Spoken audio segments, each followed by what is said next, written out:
Hello guys, welcome back to my YouTube channel. तो चलिए फिर वापसी लेते हैं घर की साफ़ सफाई में। थोड़ा सा बीच में मैंने वीडियोस पोस्ट करना थोड़ा छोड़ ही दिया था, बाकी काम में बिजी थी। तो मैंने सोचा क्यों ना फिर से अपलोड किया जाए। तो आज मैं कर रही हूँ अपने घर की लिपाई आंगन की, जो कि बारिश में और ऐसे ही नॉर्मली बहुत दिन से लिपाई हुई नहीं, तो पूरा धूल से भर गया है। वो झाड़ू भी लगाओ तब भी दिक्कत हो रहा है, तो मैंने सोचा लिपाई कर ही लूँ। बट मेन ये भी था कि गोबर ही नहीं मिल रहा था लिपाई करने के लिए, तो पूजा वूजा था तो उसमें मिलता ही नहीं है, सब लोग ले लेते हैं। तो पड़ोस के अंकल के घर से आज मैं गोबर लेके आई, ठीक है।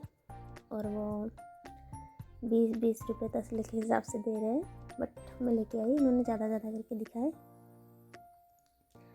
तो मैंने क्या करा, सबसे पहले गोबर को पानी में मिक्सिंग करा।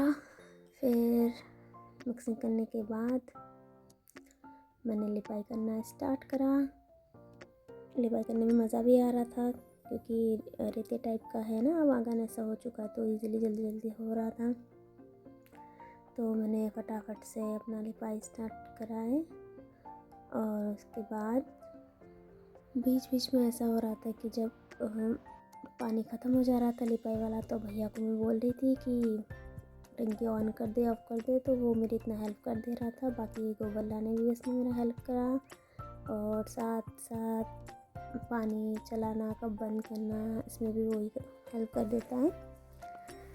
फिर मैंने ये है हमारे रास्ते के साइड का इतना पोर्शन हमने लिपाई कर लिया है। अब आते हैं घर के आंगन की साइड की ओर। तो मैंने बेसिकली थोड़ा सोचा है कि एकदम इक्वल फॉर्म में लिपाई करूँ तो दिखने में भी थोड़ा अच्छा लगेगा ना।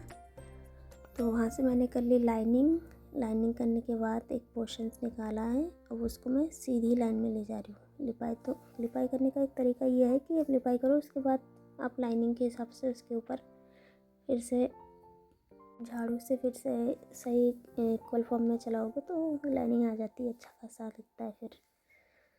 फिर वहाँ तक की जब मैंने सफाई कर ली है, तो दीदी भी आ चुकी थी। तो मैं काम भी कर रही थी, दीदी से भी बात कर रही थी। दीदी ने कहा कि मैं तेरा हेल्प कर दूँ थोड़ा बहुत, जो कि मैंने मना करा है क्योंकि मोस्टली वही काम करती है। तो मैंने कहा नहीं, मैं कर लूँगी। तो ये मेन है ना, अगर संडे हो या फिर कोई ओकेजनल छुट्टी हो तो अच्छा लगता है, घर के काम में बिज़ी रहो, घर का काम करो, सही बैठता है। बेसिकली मैंने पहले भी लिपाई किया है, बट इससे पहले भाभी करती थी, बट वो आजकल घर है नहीं। तो उतना पोर्शन लिपाई करने के बाद मैं आ गई अपने घर के साइड को। फिर मैंने स्टार्ट करा यहाँ से लिपाई करना। बस मैं आप लोगों से एक बात शेयर करना चाहूँगी। बहुत टाइम या फिर कुछ भी हो, ऐसा होता है कि हम क्या ही कर रहे हैं लाइफ में, क्या करें नहीं करें, तो कुछ भी मत करो। मेरे हिसाब से मेरा यूट्यूब में जो ये चैनल खुला है, मेन पर्पस यही नहीं कि मैं इसमें अर्निंग करूँ, फेमस हो जाओ, ये नहीं। मतलब ये है कि आप सपोज़ किसी चीज़ को लेके कंटिन्यूसली सोचे जा रहे हो ना, तो समटाइम ऐसा होता है कि आप उसमें डिप्रेस्ड ही हो जाते हो इंसान ना, एक चीज़ को सोचने में। तो आप कोशिश करो अपने आप को बिज़ी रखो ऐसे काम में जो आपके लिए अच्छा भी हो, घर के लिए भी अच्छा हो, आपको मोटिवेट करता हो खुद से, और बाकी भी सारी चीज़ें इसमें आ जाती है फिर, है ना। घर की साफ़ सफाई भी हो गया हो, तो आप ऐसा कर सकते हो, वीडियोस बना सकते हो, अपना काम भी कर सकते हो। यानी कि मेरा कहने का मेन पर्पज़ है कि अपने आप को बिज़ी रखो अच्छे काम में, ठीक है, ना कि सोचने में कि कौन क्या कर रहा है, कौन कहाँ है, कैसे है, क्या सोच रहा है, क्या नहीं सोच रहा है। बेसिकली ये तो नॉर्मल थिंग है, मैं खुद सोचती हूँ, नेचुरल थिंग है ना, किसी बात को लेके टेंशन सा ही जाना। बट मेरा कहने का ये है कि लेके भी टेंशन क्या करेंगे ना, एंड ऑफ द रिजल्ट वही आना है। इससे अच्छा आप उसको ना सोच के अपने ही काम में व्यस्त रहो, तो वो सबके लिए ज़्यादा अच्छा रहता है। ये भी होता है, माइंड क्या है, अलग अलग क्रिएटिविटी में इन्वॉल्व होना स्टार्ट करते हैं कि चीज़ों को कैसे किया जाए, कैसे नहीं किया जाए। अगर हम एक ही चीज़ों को कंटिन्यूसली सालों सालों तक सोचते रहे ना, तो फिर माइंड की जो शार्पनेस होती है वो नहीं रहती है, सोचने समझने की शक्ति। इवन कई बार ऐसा भी होता है कि आप कंटिन्यूसली इस जोन में रहते हो तो आप चीज़ों को भूलना स्टार्ट भी करते हो। और जब यही चीज़ें आपके साथ बार बार रिपीट होता है कि आप चीज़ों को भूल जा रहे हो, तो आप और भी डिप्रेस्ड हो जाते हो ना। तो अपने आप को डिप्रेस नहीं करना है, अपने आप को बिज़ी रखना है, डेली रूटीन वर्क्स में रखना है। ऐसा नहीं कि बिज़ी हूँ तो बिज़ी हूँ किसी चीज़ में हूँ, नहीं, मल्टीपल्स काम करने हैं थोड़े थोड़े जो आपको अच्छा लगे। कभी है कि आपको फ़ोन चलाना चाह रहे हो, कभी आप पढ़ना चाह रहे हो, कभी घर के काम करना चाह रहे हो, ऑल थिंग है ना, सब कुछ करना चाहिए। मेरे ही कहने पे करके देखो, अच्छा लगेगा। एक ट्राई तो बनता है ना। वैसे घर के काम में करो, सुबह थोड़ा ऐसा कर लो कि थोड़ा योगा भी कर लो, फ्रेशनेस आएगी। और कोशिश करो कि जल्दी सो जल्दी उठो, अपने रूटीन्स में ना ऐसे लाओ कि आप एक फ्रेशनेस वाले इंसान बनो, जो कि हर चीज़ में हो, माइंड की एक्टिविटीज़ में, काम्स में, फिर कुछ भी ऑल थिंग में ना। ये देखोगे सारी चीज़ें आपको अच्छी लगने लगेगी। लाइफ्स के जितने भी डाउनफॉल्स होंगे नहीं होंगे, आपको कोई फ़र्क नहीं पड़ेगा। जब आप अपने आप को किसी अच्छे काम में लगा देते हो तो आपको सब फिर सही लगता है कि हाँ नहीं, जो भी चीज़ हुआ है या फिर हो रहा है, कोई ना कोई रीज़न तो है, कुछ ना कुछ सीखने को तो मिल रहा है लाइफ में ना। चलो तो आते हैं अपने टॉपिक्स में फिर से वापस। मैंने एक साइड से लिपाई कर चुकी हूँ मैं, अब मैं सेकंड साइड से भी मैंने लगभग कर ही लिया है। यहाँ लगभग 3-4 टब पानी का यूज़ हो ही गया है इस एरिया में ना। तो दीदी मेरे से पीछे बात करे जा रही थी, किसी ना किसी टॉपिक में हम दोनों बातें कर ही रहे थे, साथ में काम भी जल्दी से हो ही रहा था। इसके साथ साथ जो बेल का पेड़ है हमारा, उसका लिपाई, फिर जो आउटलाइनिंग मैंने करी थी दुर्गा पूजा के टाइम पे, उसकी लिपाई, ये तो लगभग मेरा कुछ घंटे में हो ही गया था, 1-2 घंटे में। उसके बाद उसमें भी थोड़ा टाइम लग ही गया, 1-2 घंटे ना, तो बेल के पेड़ की साइड की लिपाई और जो लाइनिंग की जाती है। तो बेसिकली टाइम इसलिए लगा था कि बारिश की वजह से वो थोड़ा सा ऐसे ही हो गया था, मिट्टी हट गया था, तो मुझे टाइम लग गया था उसमें। शाम के टाइम तक मैंने यही करा। लास्ट में आप देखेंगे कि कैसा लग रहा है कैसे नहीं लग रहा है। थोड़ा सा ये है कि ठंड वाला सीज़न है तो उतना खिला नहीं है लिपाई ना। गर्मी के सीज़न में अच्छा लगता है, थोड़ा सा सूखने में भी टाइम लगा है। बहुत दिनों बाद थोड़ा सा घर में टाइम बिताया काम में, तो अच्छा लगा। उसके बाद लिपाई करने के बाद मुझे जाना था अपने फ्रेंड्स के घर, उसकी जो कि मेहंदी थी। तो ये लिपाई करते करते मेरा शाम हो चुका था।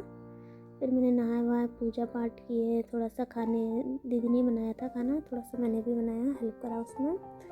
तो जब मैं खाना बनाने खा के बन चुका था खाना, जब मैं रेडी हो रही थी मेहंदी रस्म के लिए, तो क्या हुआ कि मैंने अलमारी खोली और मेरे एक फ्रेंड को मैंने कॉल लगाया,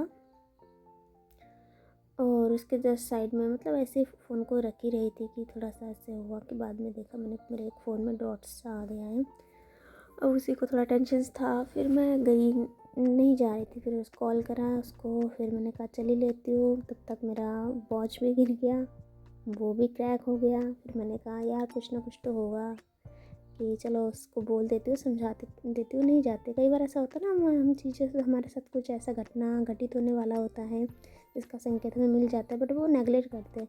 तो मैंने सोचा क्या पता कोई बड़ा वाला कुछ होने वाला हो मेरे साथ ऐसा, तो जिसकी वजह से फ़ोन का भी ऐसा हुआ, तो नहीं जाते, कोई बात नहीं। तो मैंने उसको सॉरी वॉरी बोला है कि वैन में कल आ जाऊँगी, तो अब चलेंगे हम कल उसकी शादी में। तो मैं आपको नेक्स्ट वीडियो में दिखाऊंगी शादी में हमने क्या पहना, कैसे एंजॉय करा, और उनकी शादी के रस्म कैसे होते हैं कैसे नहीं होते हैं। तो अब इतने क्वेश्चंस के बाद मैं आ गई घर के एकदम सेंटर पॉइंट से थोड़ा सा साइड को, मतलब जो ये जो घर दिख रहा है वो हमारा पुराना वाला मिट्टी वाला घर है। इसमें बेसिकली कोई रहता नहीं है, वैसे ही पड़ा हुआ है। डॉगी वोगी आ रहे हैं आजकल, वो रह लेते हैं। और ये है कि मिट्टी वाला है पीछे साइड से, तो एक साइड से टूट भी गया है, वो हटा देंगे बाद में एक टाइम में।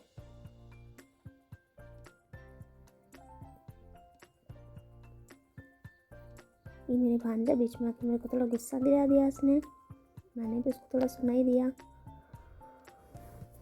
फिर कोई नहीं, चलता ही है, छोटे हैं समझते नहीं है। यहाँ के कुछ पोर्शंस मुझे लिपाई करने में थोड़ा टाइम लगा, क्योंकि यहाँ पे थोड़ा सा साफ़ सफाई का भी काम था, घास वास भी हो चुके थे थोड़ा, और थोड़ा ये था कि कंकड़ पत्थर बजरी भी है ना आगे के साइड को जाके, तो मुझे थोड़ा टाइम सा लग गया था।